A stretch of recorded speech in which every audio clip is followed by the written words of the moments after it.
بولو مدینہ مدینہ مدینہ،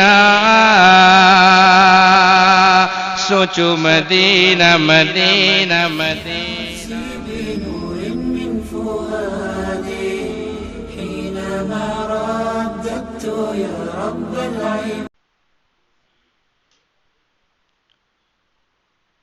بسم الله الرحمن الرحيم. الحمد لله رب العالمين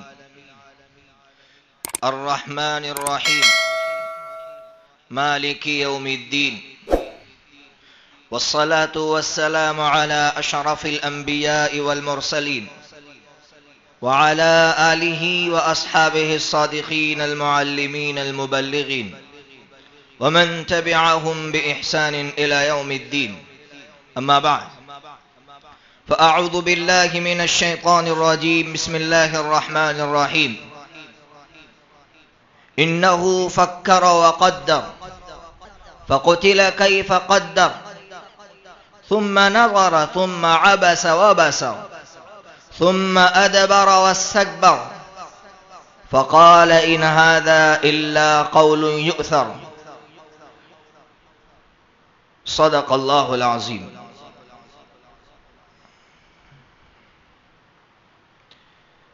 واجب الاحترام معزز علماء کرام اور میرے معزز دینی بھائیوں، سب سے پہلے تو میں آپ کی اس بستی کی دو خوبیوں کا تذکرہ کروں. پہلی خوبی مہمان نوازی.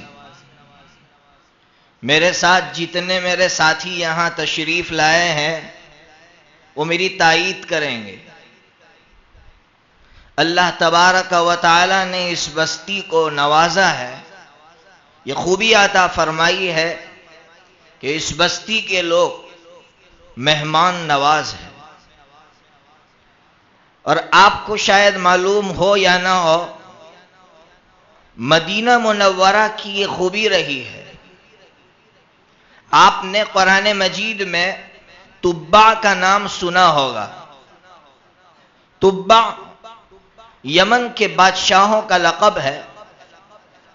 ایک بادشاہ تھا جس کا نام اسعد تھا. اس کا بیٹا وہ مدینہ منورہ سے گزر رہا تھا، اس کا بیٹا مدینہ منورہ میں مر گیا. اس نے ٹھان لیا کہ میں مدینہ والوں سے جنگ کروں گا. اس نے مدینہ والوں سے جنگ کی، لیکن عجیب بات یہ تھی کہ جنگ جب شام کو ختم ہوتی، مدینہ والے اس کی مہمانی کرتے. وہ پریشان تھا کہ میں صبح میں ان سے جنگ کرتا ہوں اور شام کو یہ مجھے کھلاتے ہیں. پھر اس نے اس کے ساتھ جو احبار تھے، جو علم جاننے والے لوگ تھے، ان سے پوچھا کہ آخر یہاں کے لوگوں میں یہ خوبی کیوں ہے؟ تو پھر جواب ملا کہ یہاں آخری نبی حضرت محمد مصطفیٰ صلی اللہ تعالی علیہ وسلم تشریف لانے والے ہیں، اور یہ آپ کا مہجر ہے، یہ آپ کا مسکن ہے. پھر وہ اسلام لایا تھا. اس خوبی کی بنیاد پر اللہ تبارک و تعالی نے ایک بادشاہ کو اسلام عطا فرمایا. یہ خوبی مسلمانوں میں ہونا ضروری ہے. اور دوسری خوبی آپ کے یہاں کے لوگوں کی یہ ہے کہ ہم لوگ جہاں کہیں کوئی حافظ ہوتا ہے ہم جاتے ہیں، لیکن دیکھتے ہیں کہ جتنی خوشی کا اظہار آپ لوگ کرتے ہیں اتنا کوئی نہیں کرتا ہے. آپ کے یہاں ایک بچہ اگر حافظ ہو جائے تو آپ اس کے لیے بہت بڑا اہتمام کرتے ہیں، کھانے کی دعوت رکھتے ہیں، لوگوں کو بلاتے ہیں. یہ خوبی دوسری جگہ میں نے نہیں دیکھی. اور عجیب بات یہ بھی ہے یہاں کہ اگر ہم دور صحابہ میں جاتے ہیں تو میں آپ کو ایک عجیب بات سناؤں. حافظ ابن حجر عسقلانی رحمۃ اللہ علیہ جو بخاری شریف کے شارح ہیں، انہوں نے ایک عجیب بات لکھی ہے کہ مدینہ منورہ میں دو قبیلے تھے، ایک قبیلہ اوس، ایک قبیلہ خزرج. دونوں کے درمیان میں ایک مرتبہ مسابقہ ہوا، حریفائی ہوئی. کس پر حریفائی ہوئی کہ چلو ہم مسابقہ کرتے ہیں، حریفائی کرتے ہیں کہ ہم میں سے کون سا قبیلہ نیکی میں بڑا ہوا ہے۔ تو قبیلے اوس کے لوگوں نے شروع کیا کہ دیکھو ہمارے پاس ایک ایسا شخص ہے کہ جب اس کی وفات ہوئی تو اللہ کا عرش ہل گیا۔ سعد ابن معاذ رضی اللہ تعالیٰ عنہ کے بارے میں کہہ رہے تھے کہ جب ہمارے قبیلے کا آدمی سعد جب اس دنیا سے چلا گیا تو اللہ کا عرش ہل گیا۔ قبیلے اوس ہی کے لوگوں نے کہا ہمارے پاس ایسا آدمی ہے کہ جب اس کا انتقال ہوا تو فرشتوں نے غسل دیا، حنظلہ ابن صفوان مراد تھے۔ قبیلے اوس کے لوگوں نے کہا ہمارے پاس ایسا آدمی ہے کہ جو ایک ہے لیکن دو کے قائم مقام ہے۔ کورٹ میں اگر آپ گئے ہو تو دو کی گواہی کی ضرورت ہوتی ہے معاملات میں، لیکن حضور نے فرمایا کہ خزیمہ اگر اکیلا ہو تو وہ دو کے قائم مقام ہے۔ پھر قبیلہ اوس کے لوگوں نے کہا ہمارے پاس چوتھا آدمی عاصم ہے، جب اس کا انتقال ہوا تو مشرکین نے چاہا کہ اس کی لاش کا مسلح بنا دے، کاٹ کاٹ کر رکھ دے، اس کی جسم کی بوٹیاں کر دے۔ اللہ تبارک و تعالیٰ نے شہد کی مکھیوں کو بھیجا، شہد کی مکھیوں نے ان کے جسم کی حفاظت کی۔ اب یہ تو فارغ ہو گئے، ایک ٹیم فارغ ہو گئی۔ قبیلے خزرج کے لوگ جو سامنے بیٹھے تھے انہوں نے کہا بس اتنی نیکی آپ کے قبیلے کی، اب سنو ہمارے پاس 4 حافظ ہے، ہمارے پاس قرآن کے 4 حافظ ہیں۔ نمبر 1 ابی بن کعب، نمبر 2 زید بن ثابت، نمبر 3 معاذ بن جبل، نمبر 4 ابو زید رضی اللہ تعالی عنہ۔ جیسے یہ بات قبیلہ اوس کے لوگوں نے سنی خاموش ہو گئے اور اس مسابقے میں وہ ہار گئے۔ مجھے سنانا یہ ہے کہ صحابہ کرام کے دور میں ایک حافظ کی قدر کتنی تھی۔ اگر میرے خاندان میں یا میرے قبیلے میں کوئی شخص ایسا ہو کہ اس کی موت پر اللہ کا عرش ہل گیا ہو تو میں فخر سے سر اٹھا کر کہوں گا کہ میرے قبیلے میں اتنا بڑا آدمی تھا، لیکن اگر میرے قبیلے میں کوئی حافظ ہو تو میں کبھی سر اٹھا کر نہیں کہتا ہوں کہ میرے قبیلے میں حافظ ہے۔ یہ ہے دور صحابہ میں اور ہمارے دور میں فرق۔ حافظ ابن حجر اسقلانی رحمۃ اللہ علیہ لکھ کر ایسا لگ رہا ہے کہ آپ کا قلم رو رہا ہے، اپنے دور کی بات کر رہا ہے، جبکہ وہ دور خیر کا دور تھا۔ اس دور میں تو حافظ کی کیا قدر رہ گئی ہے۔ آپ جانتے ہیں ایک صاحب مجھ سے ملے ہمارے یہاں دمن میں، بیٹے سے ملاقات کروائی، کہا میرا یہ بیٹا جو ہے وہ لا کر رہا ہے، لائر بن رہا ہے۔ میں نے کہا بہت اچھی بات ہے، مسلمانوں کو لا کرنا چاہیے، لائر بننا چاہیے، لیکن ایک عالم جو قرآن کا لائر ہے، جو قرآن کا لا، اسلام کا لا کر رہا ہے، اسلام کا سب سے بڑا لائر ہے، کبھی کسی عالم کے باپ نے فخر کے ساتھ یہ کہا کہ یہ میرا بیٹا لائر ہے، میرا یہ بیٹا قرآن کا لائر ہے، اسلام کا لائر ہے؟ کبھی نہیں۔ اور نہ خود عالم فخر کے ساتھ اپنا سر اٹھا کر لوگوں سے یہ کہتا ہے کہ میں قرآن کا لائر ہوں اور میں اسلام کا لائر ہوں۔ یہ فرق ہے ہمارے اور صحابہ کرام کے دور میں۔ اس لیے آپ کے یہاں جب آتا ہوں تو خوشی محسوس ہوتی ہے کہ الحمدللہ صحابہ کرام کا ذوق یہاں کے لوگوں میں موجود ہے۔ ایسا لگتا ہے کہ صحابہ کرام کی کوئی جماعت یہاں سے گزری ہوگی، اللہ تبارک و تعالیٰ نے اس کی برکات یہاں رکھ دی ہے۔ اللہ تبارک و تعالیٰ ان خوبیوں کو ہمارے اندر بھی پیدا فرمائے اور آپ کے اندر ہے، اللہ اس کو باقی رکھے، آپ کی نسلوں کو اسے اختیار کرنے کی توفیق عطا فرمائے۔ دوسری بات مجھے سنانی ہے وہ یہ ہے کہ قرآن مجید ایک ایسی کتاب ہے، اللہ کا وہ کلام ہے کہ جب وہ دنیا میں آیا اور جب انقلاب بپا ہوا، لوگوں نے اسلام قبول کرنا شروع کیا تو اس وقت مشرکین مکہ میں ہلچل مچ گئی کہ یہ تو وہ کتاب ہے، وہ کلام ہے، اس کو سن کر لوگ مسلمان ہو رہے ہیں، کیا کرنا چاہیے؟ تو اس وقت کی جو پارلیمنٹ تھی اس میں بیٹھ کر ان لوگوں نے میٹنگ کی اور اس پارلیمنٹ میں بیٹھ کر صدر جس کو بنایا گیا اس کا نام تھا ولید ابن المغیرہ۔ ولید ابن المغیرہ کو صدر بنایا گیا اور پارلیمنٹ کے سارے ممبر بیٹھ گئے، ہر ایک سے رائے لی جا رہی ہے، بتاؤ قرآن کو مٹانے کے لیے تمہاری کیا رائے ہے، قرآن کو ختم کرنے کے لیے تمہاری کیا رائے ہے؟ لوگ مختلف رائے پیش کر رہے ہیں، لیکن ولید ابن المغیرہ ہر ایک کی رائے کو کاٹ رہا ہے، ہر ایک کی رائے کو کاٹ رہا ہے۔ جب ابو جہل نے دیکھا کہ ولید ابن المغیرہ ہر ایک کی رائے کو کاٹ رہا ہے تو پھر کہا کہ ولید تم ہی بتاؤ کہ کیا کہنا چاہیے، کیا کرنا چاہیے، تمہاری کیا رائے ہے قرآن مجید کو ختم کرنے کے لیے؟ تو اس نے یہ کہا ایک کام کرو، قرآن مجید کو جادو کہو اور محمد کو جادوگر کہو۔ جب یہ بات ہم پھیلائیں گے تو لوگ قرآن مجید سے دور ہو جائیں گے۔ تو ابو جہل نے اور اس وقت کے بڑے بڑے لوگ، عاص بن وائل، عتبہ، بڑے بڑے لوگوں نے کہا بات تو تیری صحیح ہے لیکن اس کو پھیلائیں گے کیسے؟ اس زمانے میں تو میڈیا تو تھا نہیں، پھیلانے کی شکل کیا ہوگی؟ تو سنیے، پھیلانے کی یہ شکل تجویز ہوئی کہ جب حج کا زمانہ آئے تو حج کے زمانے کے وقت ہمارے نوجوان بھیج دیے جائے، جب حاجی حج کے لیے مکہ مکرمہ میں داخل ہو تو اسی وقت داخل ہوتے ہی نوجوان لوگوں کے کانوں میں یہ بات ڈال دے کہ دیکھو جو محمد ہے وہ جادوگر ہے، وہ ساحر ہے، اور جو کلام پیش کر رہا ہے وہ جادو ہے۔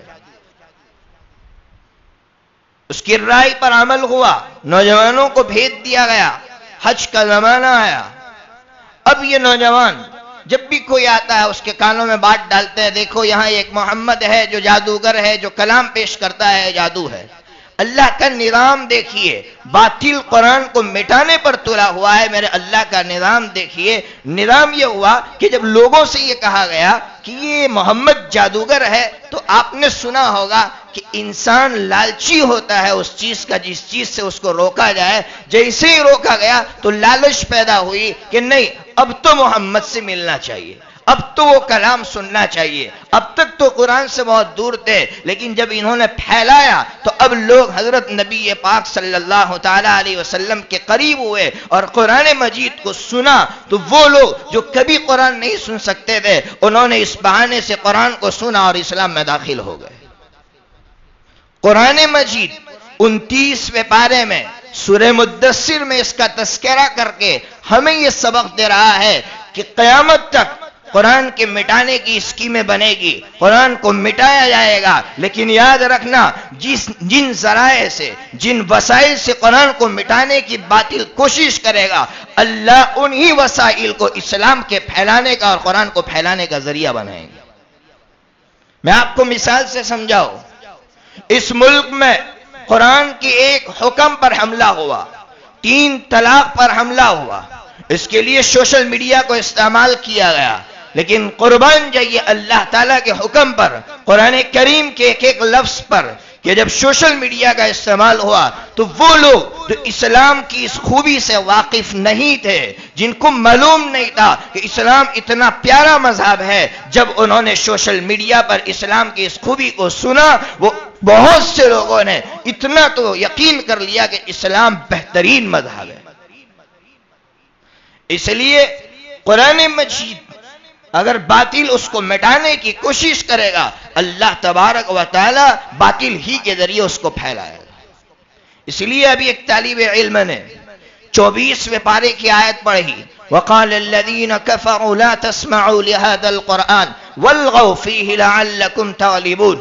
اللہ تعالیٰ فرما رہے ہیں کہ باطل کی اسکیموں میں سے ایک اسکیم یہ بھی تھی کہ جب قرآن پڑھا جائے تو شور کرو تاکہ قرآن کی آواز دب جائے، لوگوں تک قرآن کی آواز نہ پہنچے۔ یہ اس زمانے کے اعتبار سے قرآن نے کہا، لیکن آج کے زمانے میں میوزک کو عام کر دیا گیا تاکہ قرآن کی آواز دب جائے اور میوزک عام ہو جائے۔ باطل مختلف اسکیموں کے ذریعے سے قرآن کو دبانے کی کوشش کرے گا، لیکن یاد رکھو نوجوانوں، ہم تراویح کے وقت جب امام صاحب تراویح کے وقت قرآن پڑھتے ہیں، نوجوان پیچھے بیٹھ کر شور کرتے ہیں. میں ان نوجوانوں سے کہہ رہا ہوں، قرآن آگے کہہ رہا ہے کہ جو لوگ قرآن پڑھتے وقت شور کرتے ہیں، اور اس میں علماء بھی ملوث ہے، یاد رکھیے علماء بھی ملوث ہے. قرآن پڑھا جاتا ہے اور پیچھے باتیں ہوتی ہے. قرآن کہہ رہا ہے ذالک جزاء اعداء اللہ النار لہم فیہا دار الخلد. کہہ دو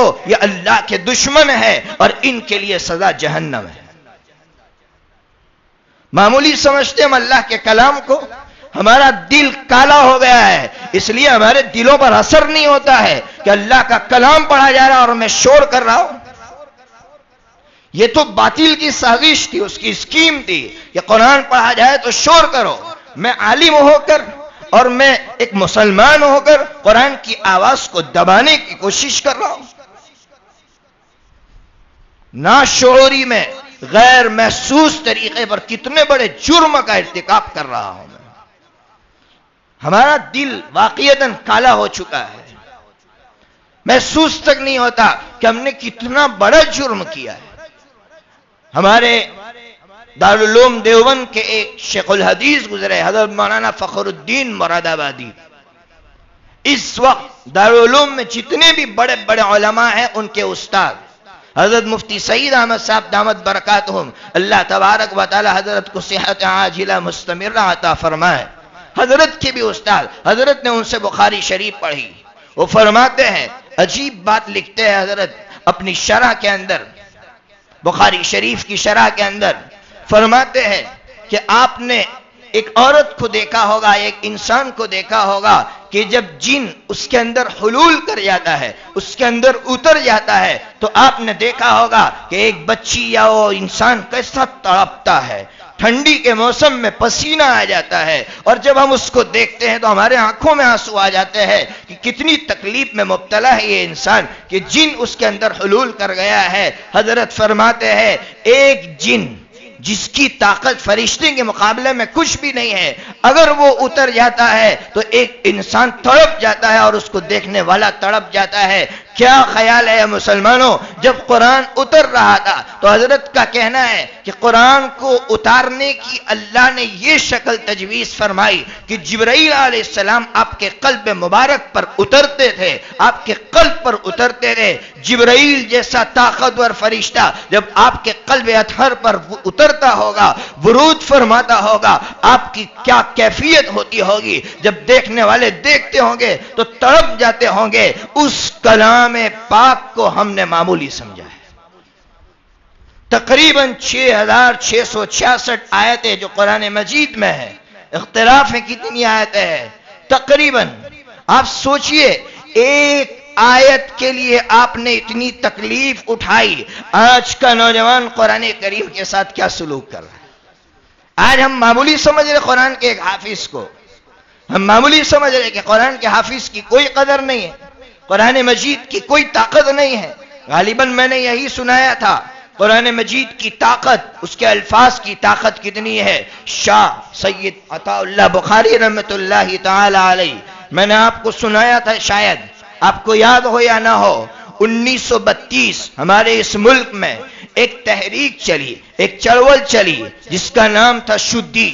اس کا مطلب یہ تھا کہ کچھ غیر مسلمین نے مسلمانوں کو یہ ورغلایا کہ تمہارے باپ دادا تو مسلمان نہیں تھے، تمہیں زبردستی چوٹیاں کاٹ کاٹ کر مسلمان بنایا گیا ہے، جس کی وجہ سے ہزاروں نہیں لاکھوں کی تعداد میں مسلمان مرتد ہو گئے تھے. جب سید شاہ عطا اللہ بخاری رحمت اللہ علیہ کو خبر ہوئی کہ میرے مسلمان بھائی مرتد ہو رہے ہیں تو حضرت نے کہا میں تقریر کے لیے جاؤں گا. یو پی کے کسی گاؤں کی بات تھی، وہاں میں جاؤں گا جہاں ہزاروں لوگ مرتد ہو گئے تھے. حضرت جب وہاں جانے والے تھے، اخبار میں خبر چھپ گئی کہ سید عطا اللہ بخاری تقریر کے لیے آ رہے ہیں، تو حکومت کی طرف سے پابندی لگا دی گئی کہ عطا اللہ تقریر نہیں کر سکتے ہیں. اللہ تبارک و تعالی نے ایمان والے کو ایک سمجھ دی ہے نا، تو سید شاہ عطا اللہ بخاری رحمت اللہ علیہ نے فرمایا میں تقریر نہیں کروں گا، میں حکومت کے اس قانون کو اپنے دل سے لگاؤں گا اور اس کو اپنے آنکھوں پر رکھوں گا، میں کبھی اس کی مخالفت نہیں کروں گا۔ تو کہا کیا کریں گے؟ بس وہاں جاؤں گا۔ حضرت وہاں پہنچے، وہاں پہنچ کر حضرت نے کہا میں آج بیان نہیں کروں گا، صرف قرآن مجید سناؤں گا۔ حضرت نے سورہ یاسین شریف پڑھنا شروع کیا اور سورہ یاسین شریف کی آخری آیت پر پہنچے ہیں، جتنے لوگ مرتد ہوئے تھے سب کے سب اسلام میں داخل ہو گئے۔ قرآن مجید کے الفاظ میں آج بھی یہ طاقت ہے، اس لیے اپنے بچوں کو حافظ بناؤ۔ میں کہا کرتا ہوں کہ یہ بچہ حافظ نہیں ہے، یہ قرآن کا محافظ ہے، یہ حافظ نہیں ہے۔ اور اس بچے سے بھی کہتا ہوں، ان تینوں بچوں سے کہتا ہوں، تم صرف قرآن کے حافظ نہیں، قرآن کے محافظ ہو، قرآن کے گارڈ ہو۔ قرآن کریم کی حفاظت کے لیے اللہ نے آپ کو ذریعے کے طور پر قبول کیا ہے، اس لیے فخر کے مارے ان کے جو ماں باپ ہیں ان کو فخر ہونا چاہیے، اور ہے واقعتاً کہ آج فخر ہے ہمیں کہ ہمارے بیٹے نے قرآن مجید حفظ کیا ہے۔ تیسری بات، دو باتیں سنائی، ایک حافظ کی قدر، نمبر دو قرآن مجید کی عظمت کیا ہے اور قرآن مجید کو مٹانے کے لیے کیا کیا اسکیمیں بنائی۔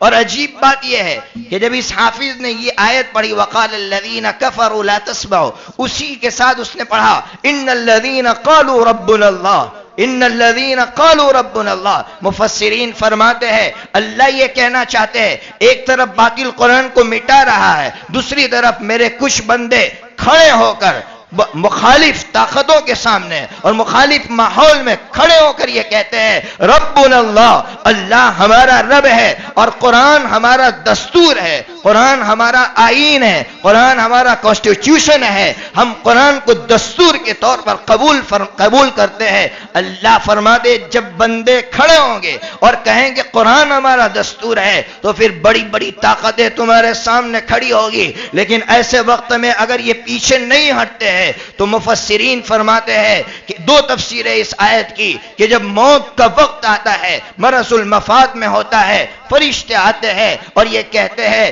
کہ تو نے قرآن کے احکامات کو اپنے سینے سے لگایا تھا، مخالف ماحول میں بھی قرآن کو سینے سے لگایا تھا، اس لیے تو پیچھے کیا ہو رہا ہے، تیری اولاد کے ساتھ کیا ہوگا، اس کا غم چھوڑ دے، اس کا ڈر اور خوف چھوڑ دے، آگے کیا ہوگا، آگے جنت ہے، یہ بشارت سناتے ہیں۔ اور دوسری تفسیر اس آیت کی ہے کہ وہ مرا نہیں ہے، دنیا میں ہے، لیکن جب اس کو لوگ ٹارچر کرتے ہیں، ذہنی اعتبار سے، دماغی اعتبار سے جب پریشان کرتے ہیں تو اس کی زندگی میں فرشتے آتے ہیں، اس کو پتہ نہیں چلتا، لیکن فرشتے آ کر اس کو دلاسا دیتے ہیں اللہ تخافوا ولا تحزنوا، مت ڈر، حالات سے مت ڈر، غم میں مت رہ، ذہنی پریشانی میں مت رہ۔ اس لیے ہم لوگ بہت سی مرتبہ سوچتے ہیں کہ اللہ والوں پر حالات آتے ہیں، لیکن ایسا لگتا ہے جیسے ان پر کوئی حالات ہی نہیں آئے، فرشتے آتے ہیں اور فرشتے ان کے دلوں پر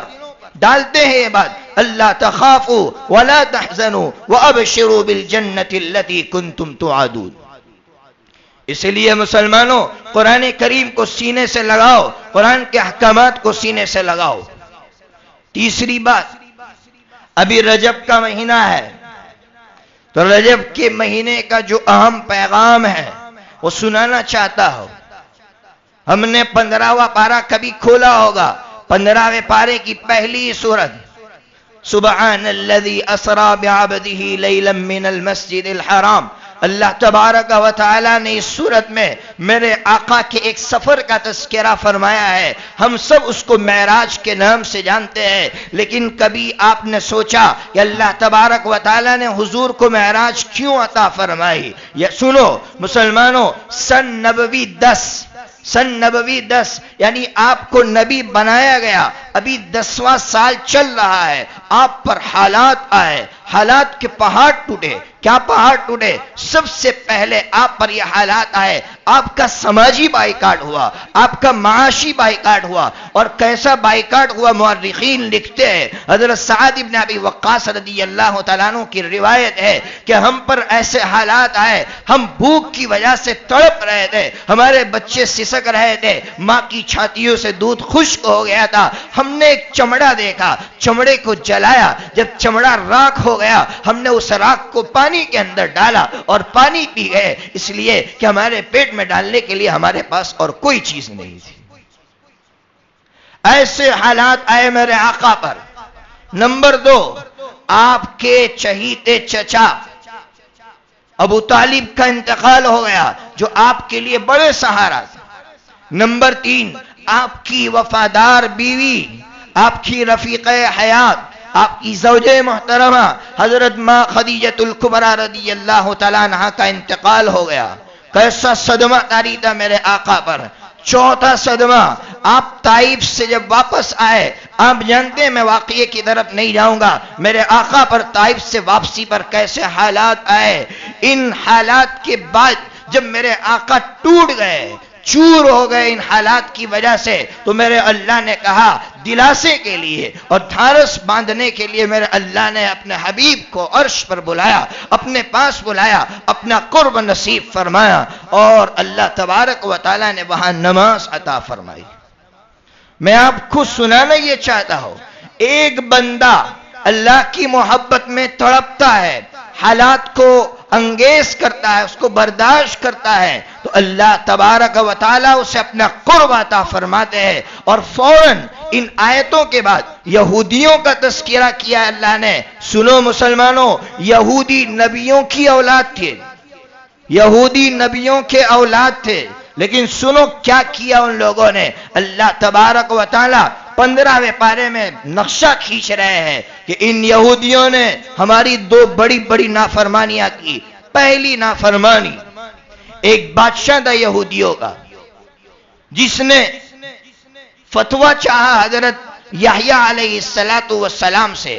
اس بادشاہ کا نام لکھا ہے ہیروڈیس۔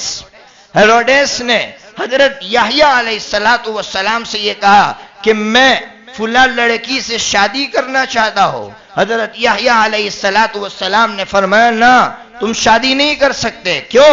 اس لیے کہ یہ تمہاری اللہ بھتیجی ہے اور بھتیجی کے ساتھ نکاح نہیں ہو سکتا۔ تو محبوبہ نے کہا کہ یحییٰ کو قتل کر دو۔ حضرت یحییٰ نبی تھے، تو اس ہیروڈس نے اس کا انجام نہیں سوچا کہ میں ایک نبی کو قتل کروں گا تو اللہ کی طرف سے کیسا عذاب آئے گا۔ حضرت یحییٰ علیہ السلام کو قتل کر دیا۔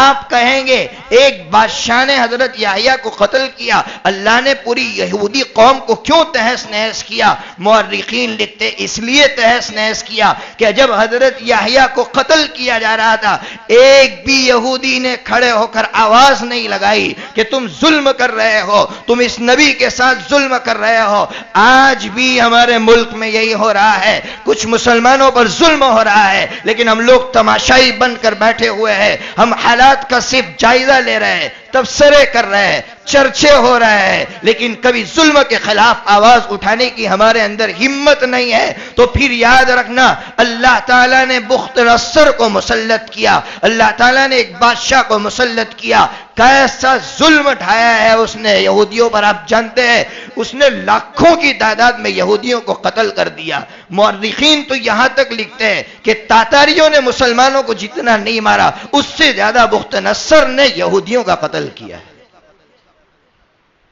یاد رکھو مسلمانوں، اللہ ہم سے یہ کہہ رہے ہیں کہ یہ نبیوں کی اولاد تھی، لیکن جب ایک نبی پر ظلم ہو رہا تھا تو خاموش تماشائی بن کر دیکھ رہے تھے۔ تو اللہ کہہ رہے ہیں کہ میں نے پھر ان کے ساتھ کیا کیا؟ قرآن مجید کہہ رہا ہے، اٹھاؤ 15واں پارہ، آپ کو پہلے ہی صفحے پر ملے گا۔ ہو گیا، اللہ تعالیٰ نے یہودیوں کو تہس نہس کر دیا۔ پھر حضرت ذوالقرنین رحمت اللہ تعالی علیہ آئے اور انہوں نے یہودیوں کو بچایا، پھر وہاں سے لے گئے اور بیت المقدس میں جا کر دوبارہ آباد کیا۔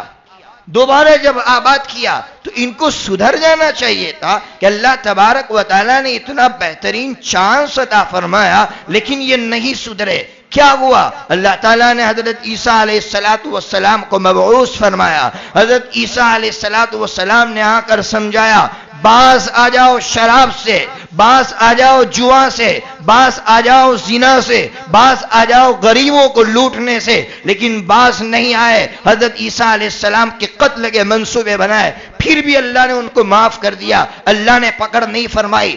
پھر کب پکڑ فرمائی؟ سنو، حضرت عیسیٰ علیہ السلام اٹھا لیے گئے، ابھی 20 سال بھی نہیں ہوئے ہیں، ان کے ماننے والوں میں 3 ٹیمیں ہو گئی، 3 جماعتیں ہو گئی، آپس میں لڑنے لگے، آپس میں بڑھ گئے، ایسے بٹے کہ یہ اس کو مار رہا ہے، یہ اس کو مار رہا ہے۔ جب اللہ نے دیکھا کہ عیسیٰ کو ماننے والے خود بٹ گئے ہیں اور اس طرح ایک دوسرے کو مار رہے ہیں، تو پھر اللہ تبارک و تعالیٰ نے رومن امپائر سے ٹائٹس رومی کو بھیجا کہ جاؤ اور ان پر جا کر ان کو سبق سکھاؤ۔ ٹائٹس رومی نے بخت نصر سے زیادہ ظلم کیا اور یہودیوں کا قلع کما کر دیا، جڑ سے ختم کر دیا یہودیوں کو۔ مسلمانوں، یہ تاریخ ہمیں بتاتی ہے کہ 7ویں سینچری میں، اسلام کی 7ویں سینچری، جب مسلمان آپس میں لڑ رہے تھے، حنفی شافی کا منہ کالا کر رہا تھا، شافی مالکی کا منہ کالا کر رہا تھا، مالکی حنبلی کا منہ کالا کر رہا تھا، سب آپس میں لڑ رہے تھے۔ ابن تیمیہ سمجھا رہے تھے کہ مت لڑو آپس میں، ابن تیمیہ کی بات نہیں سن رہے تھے۔ اللہ نے چنگیز کو مسلط کیا، اللہ نے ہلاکو کو مسلط کیا۔ میں نے اس سے پہلے بھی سنایا کہ ہلاکو نے بغداد کے اندر جہاں 25 لاکھ مسلمان تھے، 25 لاکھ میں سے 18 لاکھ مسلمانوں کو ہلاکو نے قتل کیا۔ یہ سبق ہے، یہ سبق ہے مسلمانوں، رجب کا سبق ہے۔ سمجھو رجب کے سبق کو کہ اللہ تبارک و تعالی ہمیں ایک پیغام دے رہے ہیں، ختم کرو اختلافات کو، ختم کرو جھگڑوں کو، ناک کے مسئلوں کو ختم کرو، ورنہ اللہ اس سے بڑے ظالم بادشاہ کو مسلط کریں گے۔ اس ملک کے مسلمان ڈر گئے ہیں، ایسے حالات دیکھیں، مسلمان ڈر گئے ہیں۔ میں نے کہا کہ مسلمانوں نے تاریخ نہیں پڑھی ہے، اب تاریخ پڑھیے، اسی دہلی کی تاریخ پڑھیے۔ اورنگزیب رحمت اللہ علیہ کا انتقال ہوتا ہے، اورنگزیب کے 2 لڑکوں میں آپس میں جھگڑا ہوتا ہے، کون کرسی پر بیٹھے گا؟ تو یہ مراٹھے، یہ جاٹ قوم اور اس طرح کے یہ سکھ یہ تماشے دیکھ رہے تھے کہ اورنگزیب کی طاقت بکھر گئی ہے۔ پھر مراٹھوں نے دہلی پر حملہ کیا، سکھوں نے مسلمانوں کو پنجروں میں بھرا اور نیچے سے آگ جلائی، مسلمانوں کو جلا کر ختم کر دیا۔ تاریخ ہے مسلمانوں کی، اور یہاں مسلمانوں کے 50 آدمی شہید ہوتے ہیں، مسلمان ڈر جاتا ہے۔ وہاں 3 دن کے اندر ہزاروں کی تعداد میں مسلمانوں کو شہید کر دیا گیا۔ اور ہم سے زیادہ تاریخ وہ پڑھتے ہیں، یاد رکھنا، ان کو یہ بات معلوم ہے کہ فلاں افغانستان سے نادر شاہ آیا تھا اور اس نے 3 دن کے اندر دہلی کو خالی کروا دیا تھا۔ وہ جانتے ہیں کہ اگر مسلمانوں پر ہم نے ظلم کیا تو آج بھی نادر شاہ کی اولاد موجود ہے۔ اس لیے مسلمان اپنی تاریخ کو پڑھیں اور اپنے اندر سے خوف و ہراس کو ختم کریں اور سبق لے کہ کیا سبق دیا جا رہا ہے قرآن مجید میں۔ چوتھی بات، اللہ تبارک و تعالی نے ہمیں جو نماز عطا فرمائی، اس نماز کو ہم لوگ بہت سے نوجوان پڑھتے ہیں، لیکن نوجوان کہتے ہیں کہ ہم نماز کیسے پڑھیں، ہمیں تو خشوع نہیں ملتا، دھیان نہیں ملتا۔ میں آج آپ کو سناؤں نماز کیسے پڑھیں گے، نماز میں آپ کو خشوع کیسے ملے، دھیان کیسے نصیب ہو، اس کی ترتیب آپ کو بتا کر اپنی بات کو ختم کروں گا۔ سنو، نماز کو حدیث پاک کے اندر الصلاۃ معراج المومن، نماز مومن کی لفٹ ہے۔ لفٹ کیا مطلب؟ لفٹ کا آپ بٹن دباتے ہیں، اوپر چلے جاتے ہیں۔ آپ چاہتے ہیں کہ آپ اللہ کے دربار میں چلے جائے، اللہ کا قرب ملے، تو پھر آپ اللہ اکبر کا بٹن دبائیے، آپ اللہ تک پہنچ جائیں گے، آپ کو اللہ کا قرب ملے گا۔ جیسے ہی آپ یوں ہاتھ کرتے ہیں، اس کا مطلب یہ ہوتا ہے اے اللہ، میں نے دنیا پیچھے چھوڑ دی، میں دنیا پیچھے چھوڑ رہا ہوں۔ پھر اللہ اکبر کہہ کر یہ کہتا ہے اللہ اب تیرے سوا کوئی نہیں، تو اور میں، تو اور میں۔ پھر اس کے بعد وہ ثنا پڑھتا ہے جس میں وہ اللہ کی تعریف کرتا ہے۔ پھر سورہ فاتحہ پڑھتا ہے، سورہ فاتحہ میں کہتا ہے الحمدللہ رب العالمین، اے اللہ ساری تعریفیں آپ کے لیے۔ کیوں میری تعریف کر رہا ہے میرے بندے؟ اس لیے تعریف کر رہا ہوں اللہ کہ آپ میرے رب ہیں، آپ نے مجھے پیدا کیا، آپ نے میری تربیت کی، آپ نے مجھے بڑا کیا، میں کچھ نہیں تھا، آپ مجھے اس دنیا میں لائے ہیں، اس لیے میں آپ کی تعریف کرتا ہوں۔ پھر کہتا ہے الرحمن الرحیم، دنیا میں لائے تو صحیح اللہ، لیکن اگر ماں باپ مہربان نہ ہو تو ہماری زندگیاں اجیرن بن جاتی ہے، تنگ ہو جاتی ہے۔ اے اللہ تو تو رب بھی ہے اور ساتھ میں رحمان و رحیم بھی ہے۔ پھر کہتا ہے مالک یوم الدین، اے اللہ جب میدان محشر ہوگا کوئی نہیں ہوگا ہمارا، اس وقت آپ ہمارے مالک ہوں گے، مالک یوم الدین۔ پھر کہتا ہے اللہ بتاؤ آپ کے سوا آپ کس کی عبادت کرو؟ ایاک نعبد و ایاک نستعین، تیرے سوا اب کسی کی عبادت نہیں کر سکتا، اب تجھی سے مانگوں گا، تیرے سوا کسی سے نہیں مانگوں گا۔ پھر دعا مانگتا ہے، اے اللہ اس دنیا میں تو بھیج دیا، ہمارے والد تو دنیا میں آئے تھے، ہمیں راستہ معلوم نہیں ہے تجھ تک پہنچنے کا، جنت تک پہنچنے کا راستہ، اے اللہ مجھے وہ راستہ دکھا۔ پھر سورت پڑھتا ہے، سورت میں وہ راستہ اس کو بتلایا جاتا ہے۔ پھر وہ رکوع کرتا ہے، تو رکوع کرتے وقت آپ یہ سوچ رکھے کہ میں جس زمین کی طرف دیکھ رہا ہوں اس زمین اللہ تبارک و تعالیٰ نے میری حیثیت کیا رکھی ہے؟ اللہ تعالیٰ نے اس زمین سے مجھے پیدا کیا ہے جس زمین کی کوئی حیثیت نہیں ہے، میں کیسے اکڑ سکتا ہوں؟ میری کوئی حیثیت نہیں ہے، اس لیے میں جھکتا ہوں اور میرے لیے جھکنا ہی مناسب ہے۔ وہ جھکتا ہے اور اللہ سے یہ کہتا رہتا ہے کہ اللہ میری کوئی حیثیت نہیں، میری کوئی حیثیت نہیں۔ پھر اس کے بعد وہ سجدے میں جاتا ہے، تو سجدے میں یہ سوچے کہ اللہ ایک دن مجھے اس مٹی میں جانا ہے، مجھے اس مٹی میں سونا ہے، میری قبر یہاں بنے گی۔ جب یہ سوچے گا تو نماز میں رونا آئے گا، نماز میں کیفیت نصیب ہوگی۔ پھر اٹھتا ہے، پھر دوسرا سجدہ کرتا ہے، دوسرے سجدے کے وقت یہ سوچے کہ میں مر چکا ہوں، میں قبر میں جا چکا ہوں، مجھے لوگوں نے دفنا دیا ہے۔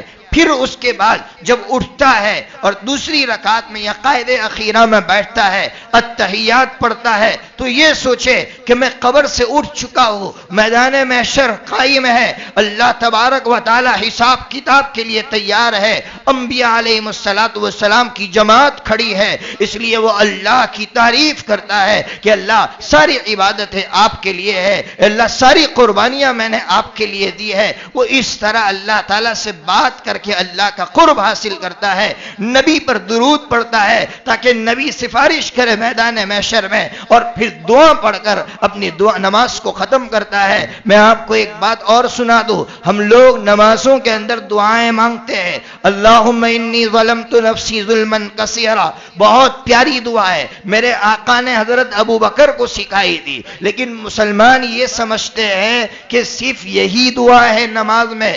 سنو مسلمانوں، مسلم شریف حدیث کی کتاب ہے، اس کے اندر 3 صحابہ روایت کرتے ہیں، حضرت ابو ہریرہ، حضرت ماں عائشہ، حضرت عبداللہ ابن عمر، حضرت عبداللہ ابن عباس، یہ تینوں فرماتے ہیں کہ آقا صلی اللہ تعالی علیہ وسلم نے ہمیں ایک دعا سکھائی، اور اس طرح سکھائی جس طرح قرآن سکھاتے تھے، اور فرمایا اس کو نماز کے قاعدے اخیرہ میں پڑھنا۔ کون سی دعا؟ سنو وہ دعا میں آپ تک پہنچاتا ہوں، اور میں امام صاحب سے بھی کہوں گا کہ آپ یہ دعا لکھ کر لوگوں تک پہنچا دیجئے تاکہ لوگ نمازوں میں اس کو پڑھیں۔ کیا دعا ہے؟ اللہم انی اعوذ بک من عذاب القبر، اللہم انی اعوذ بک من عذاب القبر، واعوذ بک من فتنة المسیح الدجال، واعوذ بک من فتنة المسیح الدجال، وَأَعُوذُ بِكَ مِنْ فِتْنَةِ الْمَحْيَا وَالْمَمَاتِ، وَأَعُوذُ بِكَ مِنْ فِتْنَةِ الْمَحْيَا وَالْمَمَاتِ، وَأَعُوذُ بِكَ مِنَ الْمَأْثَمِ وَالْمَغْرَمِ، وَأَعُوذُ بِكَ مِنَ الْمَأْثَمِ وَالْمَغْرَمِ۔ بتاؤ کیا یہ دجالی فتنوں کا دور نہیں ہے؟ بتاؤ مسلمانوں، یہ دجالی فتنوں کا دور نہیں ہے؟ میرے آقا پر قربان جائیے، میرے آقا نے صحابہ کرام کو یہ دعا سکھائی تھی کہ اس دعا کو پڑھنا دجالی فتنوں سے محفوظ رہیں گے۔ اس لیے ہم اگر چاہتے ہیں کہ ہم دجالی فتنوں سے محفوظ رہیں تو پھر ہم ان دعاؤں کا معمول بنائیں، نمازوں میں مانگے، ان دعاؤں کو یاد کریں اور ان دعاؤں کو نمازوں میں پڑھیں، پھر آپ دیکھیے اللہ تبارک و تعالی ہمیں دجالی فتنوں سے محفوظ رکھیں گے۔ اس لیے میں نے آج کے اس سبق کے اندر 4 باتیں بتائی، دوبارہ دوہرا کر اپنی بات کو ختم کروں گا۔ نمبر 1، حافظ کی قدر کرو۔ اور قدر کیسے ہوگی؟ اپنے بچوں کو حافظ بناؤ۔ بنائیں گے نا بھائی؟ میں بھی بناؤں گا انشاءاللہ، آپ بھی بنائیں گے؟ کون کون بنائے گا انشاءاللہ؟ اللہ تعالی ہمارے لیے اسباب مہیا فرمائے۔